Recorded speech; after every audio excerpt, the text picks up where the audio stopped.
Queria convidar os irmãos a abrir suas Bíblias no Evangelho de João, capítulo 2.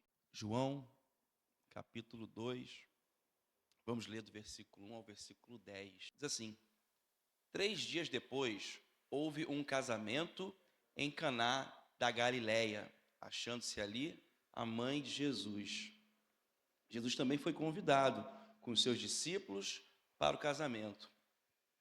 Tendo acabado o vinho, a mãe de Jesus lhe disse: eles não têm mais vinho.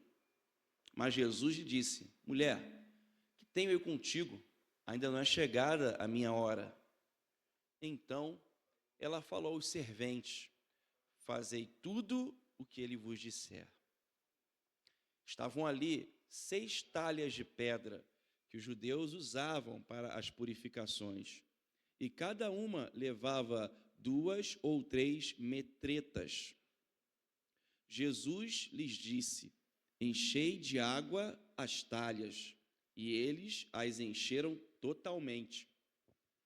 Então lhes determinou: tirai agora e levai ao mestre-sala. Eles o fizeram. Tendo o mestre-sala provado a água transformada em vinho, não sabendo de onde viera, se bem que o sabiam que os serventes que haviam tirado a água, chamou o noivo e lhe disse: todos costumam pôr primeiro o bom vinho, e quando já beberam fartamente, servem o inferior. Tu, porém, guardaste o bom vinho até agora. Senhor Jesus, estamos aqui em Tua presença, meu Pai, que a Tua palavra fale conosco, Senhor Deus. Queremos a Tua glória sobre nossas vidas, Jesus. Queremos, Pai, ter uma vida de dependência, Senhor Deus, em Ti, Senhor. Nos ajuda, Pai. Eu sei que não é fácil, Pai, mas nós estamos dispostos, Senhor Deus, a abrir mão, Senhor Deus, olhar para Ti, Te obedecer, ter uma vida que Te agrade, Senhor Deus. Nos ajuda, Senhor Deus. É o que eu peço e oro em nome de Jesus. Amém. Amém. Pode se assentar, queridos. Amém. Glória a Deus. Fica no versículo 10 mesmo, porque no versículo 10 eu queria que os irmãos atentassem para algo muito interessante, que a gente vai começar a nossa palavra com esse versículo, porque o mestre-sala, ele ficou surpreso, ele ficou também, talvez um pouco confuso com o que estava acontecendo ali naquela cerimônia, e ele chama ali o noivo, e ele faz uma indagação ao noivo, ele faz um questionamento. Ele fala assim: todos costumam pôr primeiro o bom vinho, e quando já beberam fartamente, servem um inferior. Tu, porém, guardaste o bom vinho até agora. O que é interessante aqui é que, ao chamar o noivo, a gente pode entender que o noivo era o responsável pela cerimônia. Certamente o noivo, ele era responsável também por organizar aquela cerimônia, por ter escolhido como seria aquela cerimônia, por ter visto cada detalhe daquela cerimônia. Porque o responsável pela cerimônia, ele assume as consequências. Todo mundo que se diz que é responsável por alguma coisa, ele assume as consequências sobre aquilo. Os pais, têm os seus filhos, que são chamados de responsáveis, eles são responsáveis porque eles respondem pelos atos dos seus filhos. Eles assumem as consequências dos atos dos seus filhos, tanto daquilo que acontece de bom quanto de ruim. Aqueles que têm os seus filhos na escola, quando eles cometem alguma falha ou fazem alguma coisa de caráter um pouquinho mais grave, a escola, ela chama o quê? Os responsáveis, para que eles possam ali ser talvez indagados e responderem acerca da atitude do seu filho. E aquele noivo também foi chamado para responder acerca de um detalhe em relação àquilo que estava sendo servido na festa. Ele foi perguntar por que ele serviu o melhor vinho depois, se a tradição, se a convenção era você servir o melhor vinho primeiro, porque aí as pessoas, depois de um tempo bebendo aquele vinho, e a sobriedade te ajuda na tua sensibilidade, então quanto mais sóbrio mais você tem a sensibilidade para apurar as coisas. Então, o melhor vinho para aquele que está sóbrio é melhor para que ele pudesse apurar a qualidade do produto. E após ali, ele perder um pouco da sua sobriedade, ou até se embriagar, ele não teria, talvez, a mesma capacidade diante para avaliar um vinho de qualidade inferior. E assim aconteceu com aquele noivo que foi chamado pelo mestre Sala. Mas mal o mestre Sala sabia que o noivo não tinha responsabilidade por aquele vinho que foi fabricado, por aquele vinho que foi transformado. O responsável ali era Jesus. Jesus, ele era responsável por aquela mudança de cenário naquela cerimônia. Mas todo mundo passa por uma certa organização em alguma situação na sua vida. E isso aqui foi um casamento. Eu já passei por um período de organizar uma cerimônia de casamento. Já sou casado há 17 anos. E eu lembro que quando eu estava noivo da Paloma, a gente foi na casa de uns amigos, a gente conversou com uma irmã que era um pouco mais velha que a gente, já era casada há alguns anos, e a gente falou que a gente pretendia casar. E ela sentou com a gente e falou: vocês querem casar?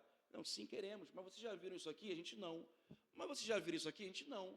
Já perguntaram isso aqui? Não. Já pesquisaram isso? Não. Então vocês estão muito longe desse objetivo. Vocês querem casar quando? Eu quero casar, sei lá, daqui a 1 ano e meio. Então vocês precisam agir rapidamente, porque vocês não estão se planejando da maneira correta.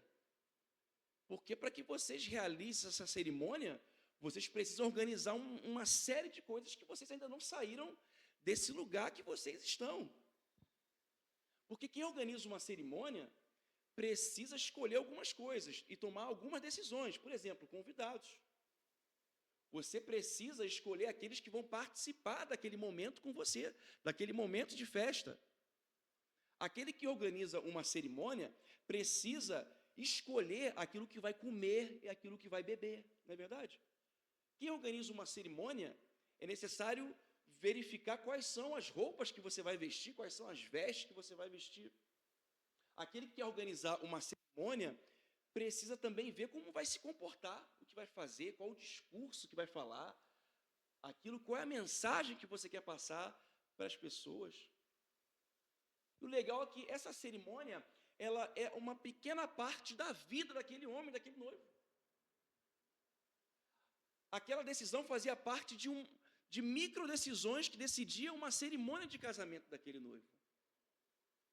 Uma cerimônia que fazia parte de uma vida.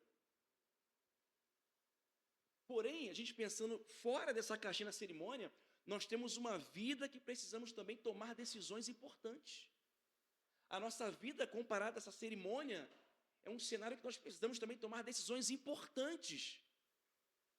E aí eu volto aqui às decisões, pessoas que vão ser os convidados da nossa vida, quem vai participar da nossa vida, quem vai participar da nossa convivência, quem serão os nossos amigos, quem serão os companheiros, quem serão as esposas ou os maridos daqueles que estão solteiros. Aquilo que vamos comer, o que vamos nos alimentar, qual é o estilo de vida que nós queremos, uma vida saudável? Então vamos comer comidas saudáveis? O que vamos beber? Refrigerante, suco, mate. Qual é o estilo de vida que nós queremos? Quais são as vestes que nós vamos vestir? Qual é o teu estilo? Qual é a roupa que você vai vestir?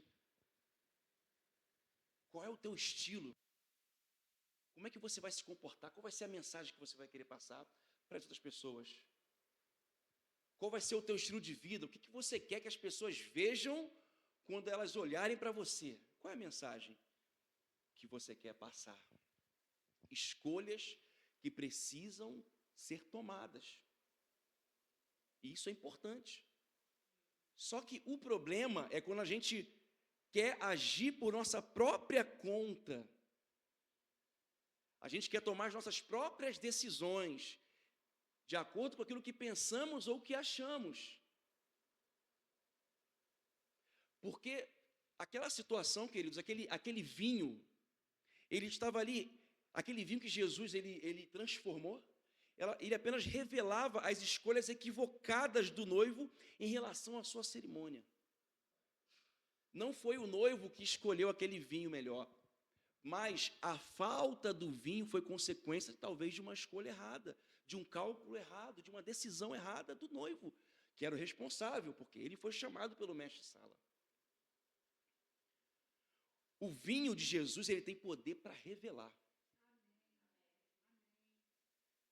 O vinho de Jesus, ele tem poder para dizer como está a tua vida. Se nessa noite você receber o vinho que vem do alto, que vem dos céus, talvez você vai compreender o teu cenário e as escolhas que você tem tomado, talvez escolhas que não sejam as melhores. Mas o vinho de Jesus está aqui para transformar as nossas vidas, querido. Aleluia. É muito perigoso para o homem assumir o controle da cerimônia e deixar Jesus em segundo plano. É muito perigoso para a gente. Ainda mais para o cristão. O cristão não pode nem pensar nisso. Em caminhar sem tomar decisões pautadas no que Cristo está dizendo. Não podemos andar sem isso.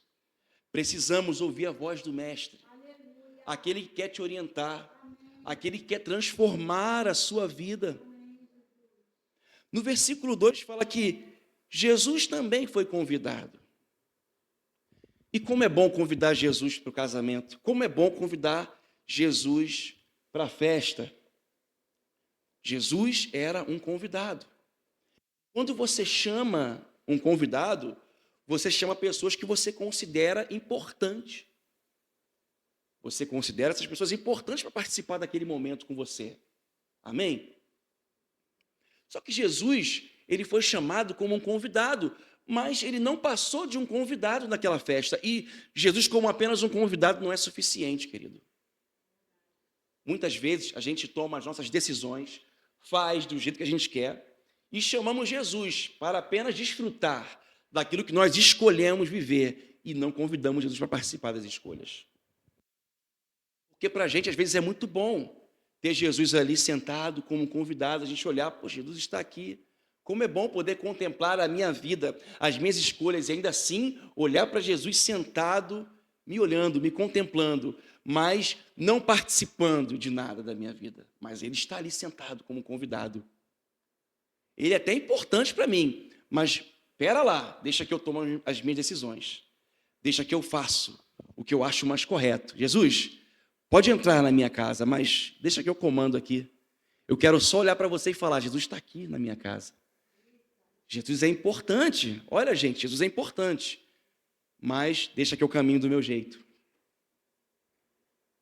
Chamamos Jesus para participar das decisões que tomamos sozinhos, ao invés de entregar o controle total a Ele.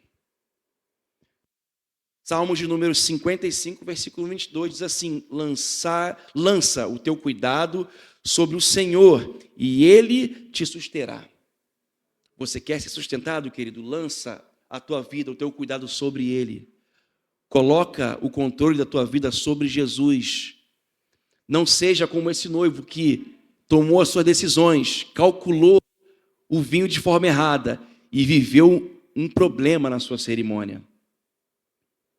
Talvez estamos andando, decidindo do nosso jeito, calculando de forma errada e vamos sofrer as consequências e seremos responsáveis pelas nossas escolhas. E até bebemos aquele vinho que é fruto das nossas escolhas. O vinho que não foi Jesus que transformou. E esse vinho, ele até gera uma certa alegria na gente, pastora Cris. Esse vinho dá até uma satisfação. A gente se sente bem, a gente olha o fruto do nosso trabalho, aquilo que a gente construiu, e aquele vinho traz uma certa alegria para a gente. Só que a alegria daquele vinho é uma alegria passageira. Aquela força que recebemos daquele vinho é uma força passageira, querido. E quando fazemos dessa forma, nós vemos as nossas forças se esgotarem. E então, Jesus é chamado para resolver o problema que causamos por não planejar da forma correta. Quantas vezes acontece isso na nossa vida? A gente faz do nosso jeito, a gente prova do vinho das nossas decisões, e quando esse vinho acaba, aí a gente chama Jesus. Agora, de convidado, eu quero chamar Jesus. Afinal de contas, que agora eu não consigo resolver, mas Jesus pode todas as coisas. Mas por que eu não fiz isso antes? Porque eu insisto em querer sempre tomar as minhas decisões, fazer do meu jeito. e do nosso jeito continua dando sempre errado, mas a gente sempre está chamando Jesus, e ele vem porque ele é misericordioso, mas ficamos nesse ciclo. Jesus vem, transforma a água em vinho, desfrutamos da bênção dele, depois colocamos Jesus de lado, ele é apenas um convidado, e continuamos a tomar as nossas próprias decisões. E essa alegria do vinho que nós escolhemos para nós é uma alegria que não gera a força de Deus em nós. Em Neemias, capítulo 8, versículo 10, diz que a alegria do Senhor é a nossa força. O que ele quer dizer? A alegria que vem do Senhor é a nossa força. O vinho que vem de Jesus é que vai te dar força, querido. É o vinho que vem dele que vai te dar força para você continuar. É o vinho que vem de Jesus que vai te dar força para você perdoar. É o vinho que vem de Jesus que vai te dar as palavras corretas para você falar no momento certo, querido. Não é o vinho que vem do mundo, não é o vinho que vem da tua inteligência, é o vinho que vem de Jesus. E agora a gente vai ver uma mudança de cenário, uma mudança importante de cenário. Porque no versículo 3, Maria, ela percebe o problema. Fala aqui que, tendo acabado o vinho, a mãe de Jesus lhe disse: eles não têm mais vinho. Ela estava na cerimônia, mas ela estava atenta ao que estava acontecendo, ela estava percebendo ela teve a percepção, ela ouviu alguém falar, talvez ela ouviu alguém cochichando. E o que é lindo de Maria é porque ela vai até Jesus levar o problema. Isso é um grande ensinamento para a gente, querido. Porque esse discernimento de Maria abre o caminho para a transformação necessária. Ela teve esse discernimento. E Deus, ele quer dar discernimento para você também. Para que você possa tomar a decisão necessária, para que você possa viver a transformação correta. Outro ponto interessante de Maria, porque Maria ela estava comprometida com o sucesso da cerimônia. Ela era uma amiga verdadeira. Chame para a tua vida pessoas que vão estar comprometidas com a tua cerimônia, querido. Pessoas que vão saber do teu problema e não vão levar as outras pessoas. Maria não foi cochichar com outras pessoas. Olha aí, acabou o vinho, o que está acontecendo? Está vendo ali? E eles falaram que tinham vinho aí, acabou o vinho deles. Não parecia que eles tinham tanto vinho assim, está vendo aí? Só aparência, o vinho acabou. Olha só que vergonha. Maria não foi cochichar para ninguém, não. Maria foi interceder para Jesus. Quem está participando da sua vida são pessoas que vão levar o teu problema para Jesus ou vai levar para outras pessoas? Escolha pessoas que vão levar o teu problema para Jesus, que vai clamar para Jesus pela tua vida, que vai interceder para Jesus pela tua vida, que vai falar para Jesus: Senhor, acabou a alegria do meu irmão, Senhor, acabou o recurso do meu irmão, Senhor, tem tristeza na casa do meu irmão, Senhor, o divórcio bateu na casa do meu irmão, Senhor, traz restauração para o meu irmão, querido. Eu não vim aqui para falar mal do meu irmão, não, eu vim aqui para interceder, eu vim aqui para orar, eu vim para profetizar. Maria veio fazer isso. Como nós estamos fazendo? Será que nós somos como Maria também na vida dos nossos irmãos, dos nossos amigos? Estamos ali buscando a Jesus ou estamos levando para outras pessoas? Esse discernimento de Maria foi importante para que houvesse uma transformação. E é importante a gente ter esse discernimento. Eu lembro que uma vez, há pouco tempo atrás, a gente estava em casa, né, eu, Paloma, meus filhos, e do nada, o tempo começou a mudar lá em casa. A Laura começou a chorar, o Miguel começou a ficar chato, eu já comecei a ficar chateado, e pelo menos estava começando a se estranhar, já estava um clima estranho. E aí a gente começou a discutir ali, né? Aí eu fui para o meu quarto, né? Fiquei chateado com essa situação. E aí a Paloma me chamou e falou: amor, está acontecendo uma coisa estranha, isso não é normal, não. E eu sei que naquela situação, naquele momento que a gente estava passando, né, naquele cenário, naquela hora, a gente estava ouvindo uma canção, um batucar de algum lugar. Pessoas estavam celebrando, enfim, com uma música, adorando a outras situações, em algum lugar, e aquela música estava entrando na nossa casa, a música, o barulho, o batuque. E de alguma forma a Paloma falou, olha, isso aí é uma seta. A gente vai orar, vamos repreender isso em nome de Jesus. Eu lembro que ali a gente orou, a gente repreendeu em nome de Jesus, a gente ficou atento àquilo ali, é o discernimento. Porque nós somos os responsáveis por mudar o céu da nossa casa, querido.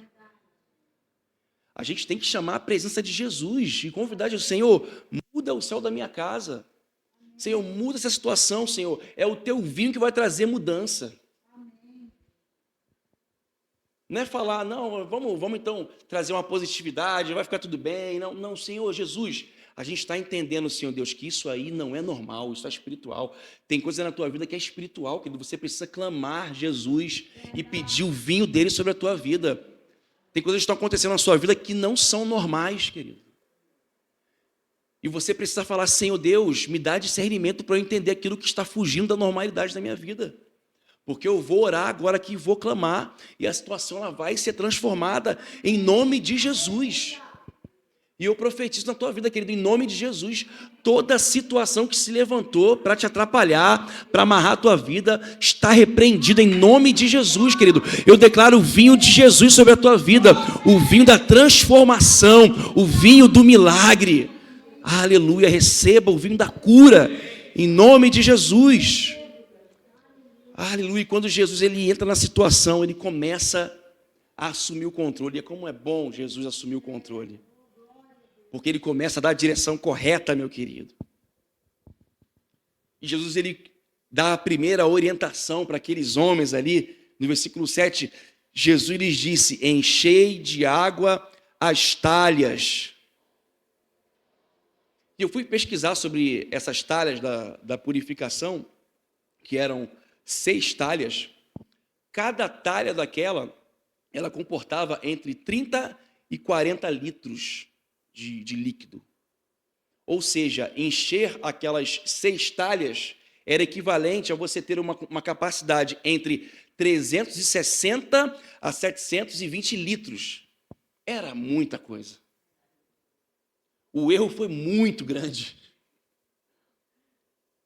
E a gente erra muito quando a gente está longe de Jesus. E isso só evidenciava o tamanho do problema.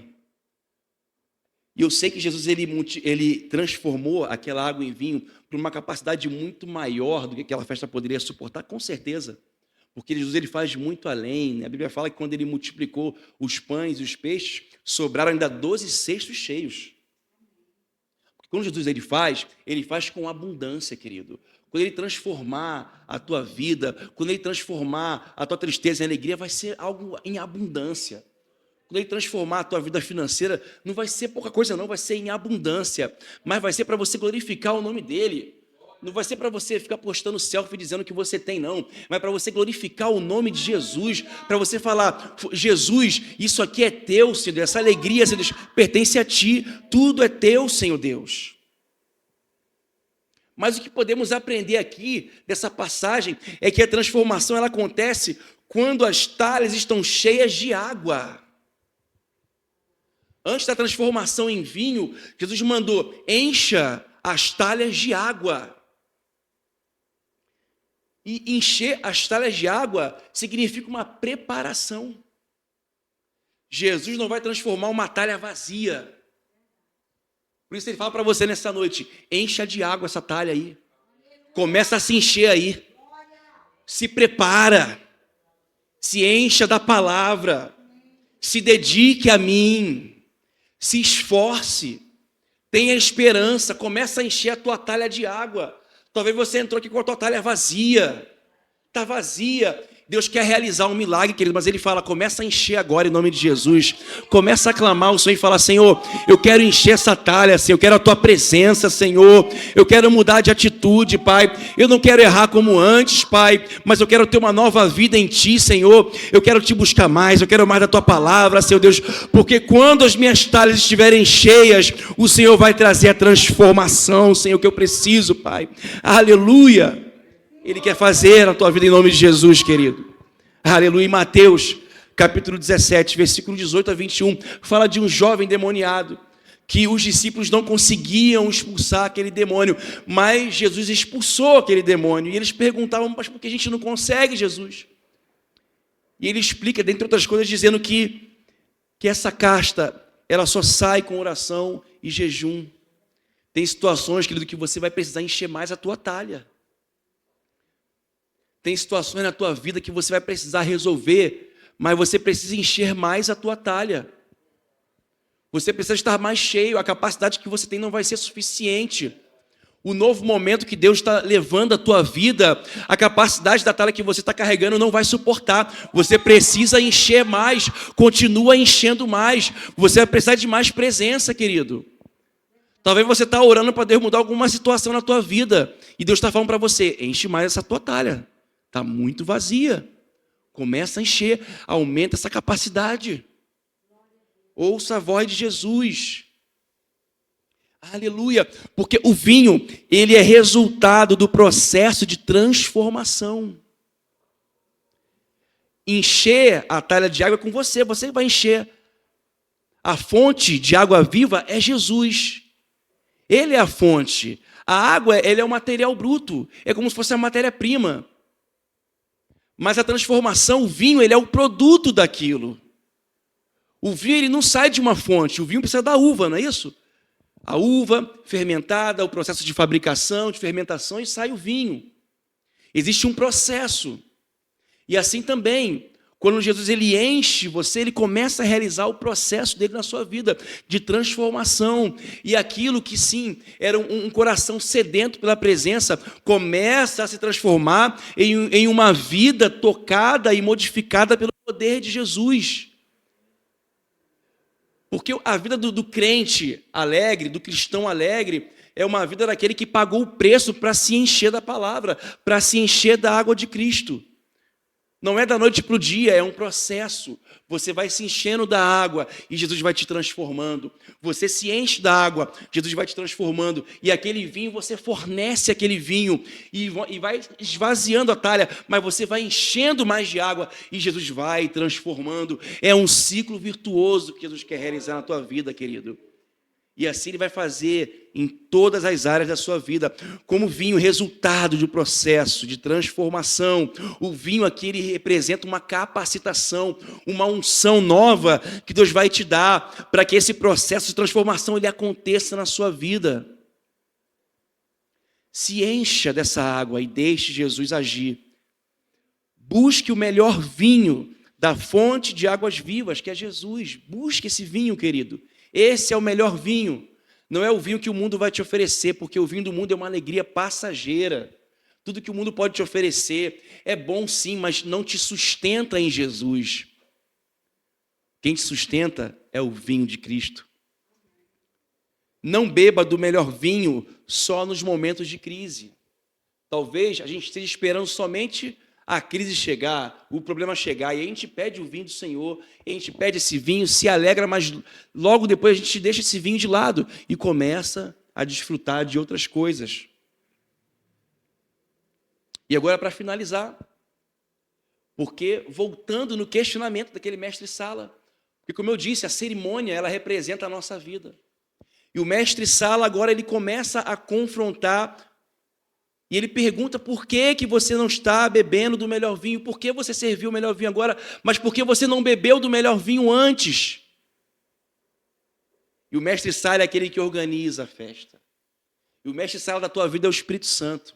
É aquele que a todo momento vai te questionar por que você não está bebendo do melhor vinho, por que você não está fazendo a melhor escolha, por que você não está caminhando conforme a palavra.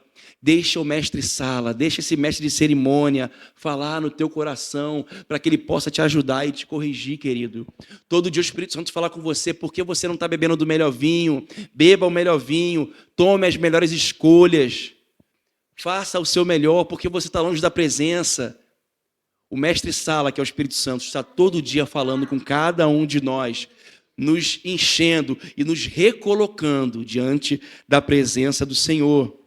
Viver o melhor de Deus, beber do melhor vinho, é o que? Viver debaixo da direção de Jesus. Escolha todo dia beber do melhor vinho e estar debaixo da direção de Jesus. E eu queria terminar com uma frase que diz que somos os responsáveis em decidir quem vai conduzir a nossa vida. Que tipo de cerimônia queremos ter? Deixe o noivo, mas não é esse noivo aqui não, é o noivo com N maiúsculo, Jesus.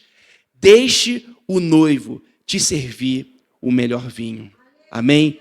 Que nessa noite o noivo está aqui presente, o noivo que vem buscar a igreja, prove o melhor vinho do noivo nessa noite que ele tem para você.